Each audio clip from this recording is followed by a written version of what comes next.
Assalamualaikum Neng, saya kali ini akan membahas alur cerita Donghua Star Martial God Technique. Sebelum ke alur ceritanya jangan lupa ya di like, subscribe dan komen. Jangan lupa tonton sampai habis. Selamat menyaksikan. Di awal film kita diperlihatkan Xing He yang melanjutkan pertarungannya dengan Su Xian.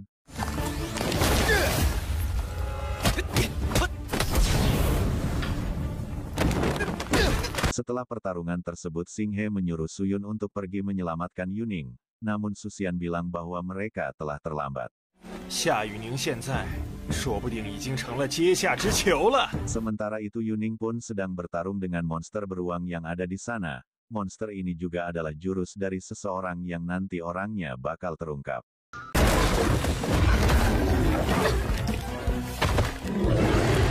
Di lain sisi Xing He dan Su Yun difitnah oleh Su Xian bahwa Xing He telah menyerangnya. Namun Su Yun melakukan pembelaan bahwa Su Xian yang menyerang pertama kali.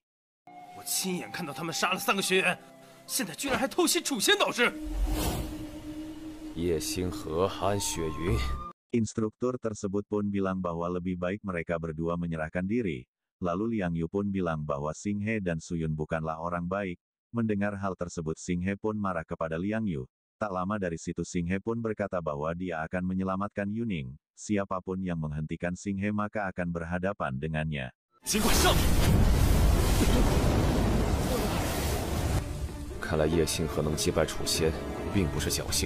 Akhirnya dua instruktur tersebut pun bertarung melawan Xing He.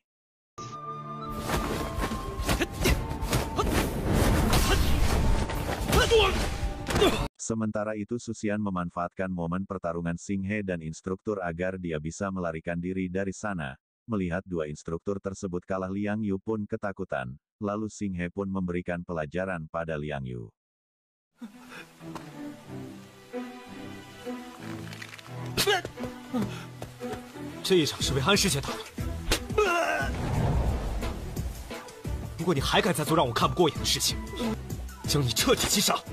Dia pun langsung pergi dari sana bersama Su Yun.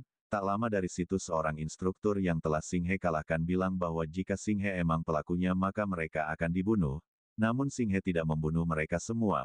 Oleh karena itu bisa dipastikan Su Xian yang telah membunuh para murid dan target sebenarnya adalah Yuning. Kembali ke Yuning dia pun kewalahan melawan monster beruang tersebut sampai pada akhirnya dia pun dibantu oleh Xing He untuk mengalahkan monster tersebut. 要结束了吗？接着！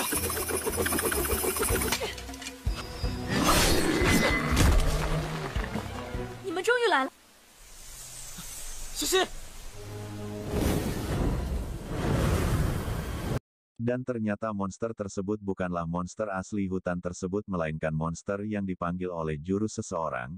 Kemudian Xing He pun mencoba untuk mengejar orang yang memanggil monster beruang tersebut. Akhirnya Xing He pun bertemu dengan orang misterius tersebut. Pria tersebut pun bilang bahwa dia mengenal sosok Xing He. Xing He pun bertanya pada orang tersebut siapa sebenarnya mereka. Namun orang tersebut bilang bahwa jika Xing He bergabung bersama mereka maka dia akan tahu siapa mereka. 你加入我们的组织，我来这里就是要警告你，不许你伤害我身边的人。等我修炼成绝世强者，我会用强权彻底的令他们屈服。用强权令他们彻底的屈服，有意。 Orang tersebut pun bilang bahwa dia tidak berniat untuk membawa Yuning. Oleh karena itu Xing He pun tidak perlu ikut campur. Karena Xing He bukanlah lawan dari orang tersebut. Singkat cerita Xing He pun telah kembali ke teman-temannya. Lalu Yuning pun meminta Xing He untuk menyembuhkan lukanya. Namun di sini Xing He tidak mau menyembuhkan Yuning. 他的伤势我看过了，都是些皮肉伤。回去后，你们走你们的阳关道，我走我的独木桥。毕竟我跟你们不一样，我不想给我的家族。不管你什么身份、什么来历，我都不会在乎。 Di sini Yuning juga bilang jika setelah kembali ke akademi dia berharap bisa saling berteman dengan Xing He. Kemudian Su Yun pun bertanya pada Xing He tentang sebenarnya musuh mereka. Xing He pun bilang bahwa tujuan mereka semua adalah untuk menghancurkan keluarga bangsawan. Tak lama dari situ kedua instruktur dan para murid lainnya pun datang. Lalu instruktur tersebut pun meminta maaf kepada Xing He. Mereka juga ingin melindungi Yuning dari musuh mereka. 如果郡主出了问题，那我们这些人 都得为郡主陪葬。那你们就留下吧。多谢。Malam hari pun tiba saat Xing He sedang berkultivasi, lalu datanglah Liang Yu di sini. Dia berniat untuk meringankan beban keluarga Xing He. 弥补汉月世家这些年做的一切吗？不，我不是这个意思，只有这么多了。明哲保身，真是个小人。 Lalu Xing He pun meminta Liang Yu untuk memberitahu Xing He jika keluarga Liang Yu melakukan hal yang tidak menguntungkan bagi keluarga Xing He. Kemudian Yuning pun mendatangi Xing He dan bertanya tentang apa yang bicarakan dengan Liang Yu. Xing He pun bilang bahwa Liang Yu mengajak berdamai dengan Xing He. Lalu Suyun pun memberikan mereka berdua daging kelinci bakar untuk mereka makan malam. Di situ Yuning mengantuk dan tidur di pundak Xing He. Suyun yang melihat hal tersebut dia pun berkeinginan juga untuk tidur di pundak Xing He. 假如没有这些世家的纷争，可以一直这么紧，那该多好。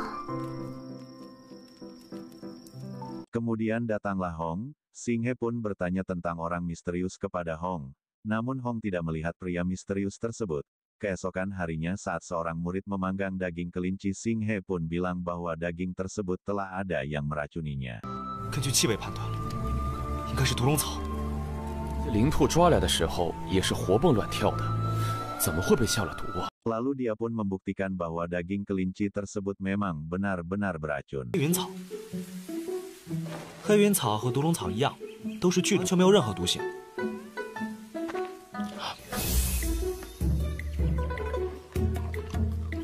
星河，真有你的。这没什么。 Kemudian Hong pun berkata bahwa kemungkinan pelakunya ada di antara mereka semua, karena jika dilakukan oleh orang luar sangat mustahil untuk melakukannya. Tak lama dari situ Yuning dan Suyun pun kebelet buang air kecil. Mereka pun diantar oleh Xing He agar ada yang melindungi mereka saat mereka sedang buang air kecil. 那好吧，不过等会儿你可不许偷看，不然，你们去吧，我就在这儿守着。 要是遇到什么事情，你们大喊就行了。 Setelah mereka buang air kecil, sesosok bayangan pun menyerang Suyun dan Yuning. Namun untungnya mereka dapat diselamatkan oleh Xing He. 啊！你又占我和雪云的便宜。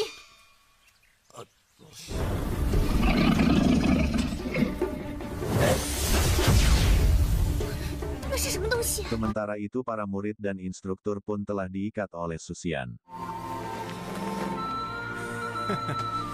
你们终于，星河，你们快走，不用过来！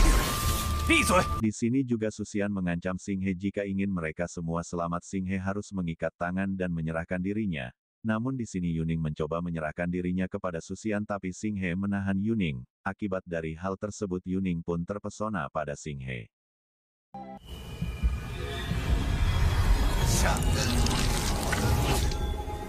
Akhirnya pertarungan pun dimulai. 傻光看！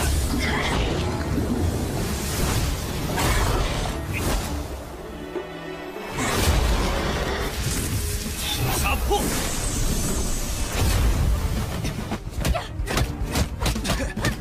救我！屏住呼吸，这黑夜有毒。 Namun di sini Susian berhasil kabur lagi. Di sini Xing He juga berpikir bahwa pengguna kekuatan pemanggil roh bersembunyi di antara mereka. 其实，我已经知道明语者是谁了。他就隐藏在我。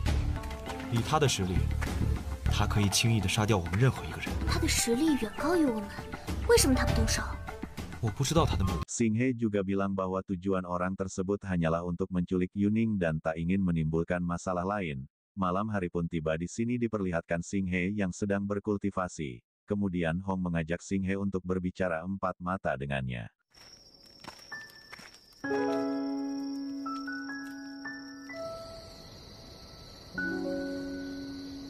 Setelah mereka sampai di sisi tebing dan ternyata di sini terungkaplah bahwa Hong adalah seorang anggota organisasi yang sama dengan Susian. Lantas Xing He pun langsung marah kepada Hong dan bertanya kenapa dia melakukan hal tersebut. Karena banyak orang yang tidak bersalah menjadi korban. Kemudian Hong pun menjelaskan alasan dia masuk ke organisasi tersebut. 难道你就不想灭了暗月世家，为你姑姑报仇？难道你就不想彻底的境界的平民子弟？但是加入了组织之后，我就成为了一个拥有5重天巅峰，推翻大周帝国，什么都可以做，哪怕是杀无辜的人。帝国真的被推翻了，那位实力强大的妖，谁又能够阻挡？到时候生灵涂炭。 Hong juga bilang bila Xinghe tidak mau bergabung dengan organisasinya maka hubungan pertemanan kita akan berakhir sampai di sini. Tak lama dari situ tubuh Xinghe pun langsung kesakitan karena dia telah terkena racun oleh Hong. Kemudian Hong pun langsung bergegas ke tempat Yuning untuk menculiknya. Namun di sini Xinghe mengeluarkan kekuatan yang sebenarnya membuat Hong terkejut karena Xinghe berhasil sembuh dari racun yang ia berikan.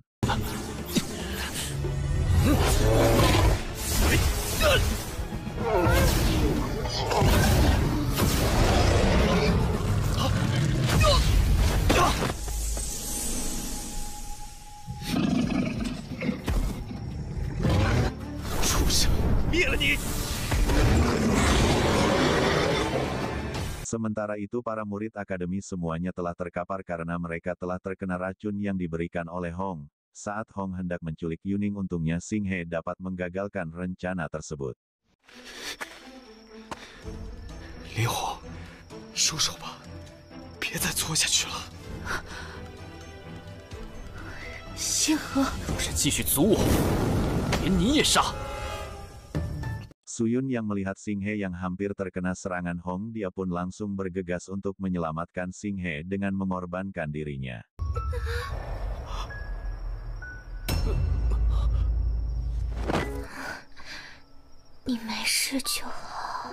Karena melihat banyak korban yang berjatuhan Xinghe pun langsung marah kepada Hong dan mengeluarkan kekuatan dia yang sebenarnya. 我不会让你带走任何人。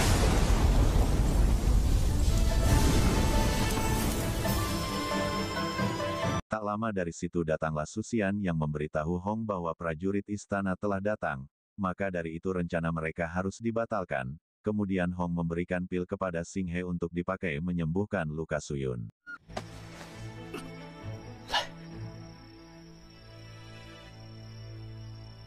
Saat Hong dan Susian mau kabur prajurit istana pun telah datang, lalu Yuning pun menyuruh prajurit tersebut menangkap mereka berdua.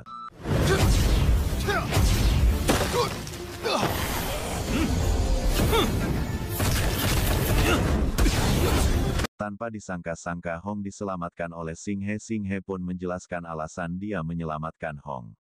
Namun saat para prajurit tersebut hendak menyerang Xinghe, Yuning pun menyuruh mereka untuk tidak menyentuh Xinghe.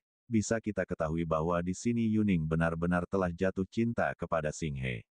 Sementara itu di atas tebing penguasa kota utara atau bisa disebut sebagai ayah dari Yuning sedang memperhatikan Xinghe dan Hong. 就一起杀出去。